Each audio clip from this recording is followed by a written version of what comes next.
हम इस वक्त चंद आयात मुक़द्दसा के सिगों का इजरा करते हैं।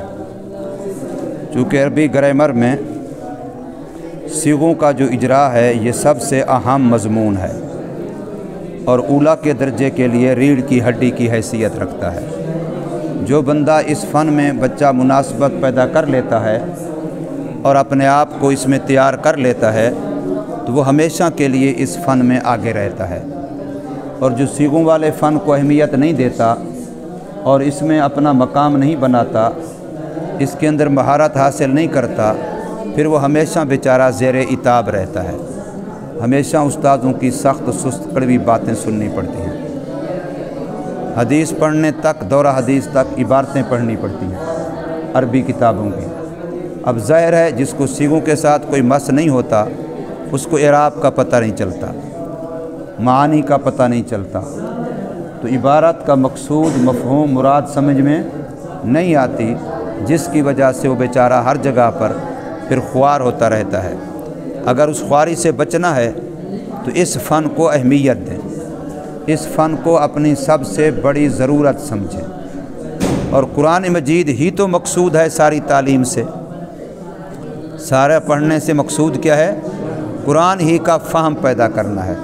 मैंने एक दिन पहले कभी सुनाया था बच्चों को कि एक बंदा, एक आदमी हमारे साथ ही दौरा हदीस किया उसने जामे इस्लाम इमदादिया में। पहले पता नहीं किस मदरसे में पढ़ के आया, लेकिन दौरा हमारे साथ ही किया। अब भी वो ज़िंदा है, हमारा साथी है। लेकिन एक मजमा आम के अंदर एक मौके पर मस्जिद वालों ने उसे कहा सुबह की नमाज के बाद कि आए मौलाना दर्स कुरान आपने देना है।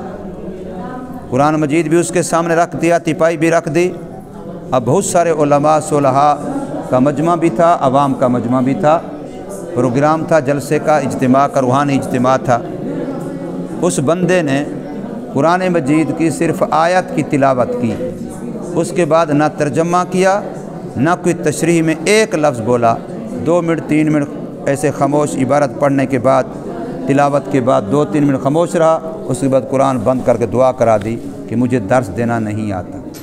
अब उसकी वजह क्या थी?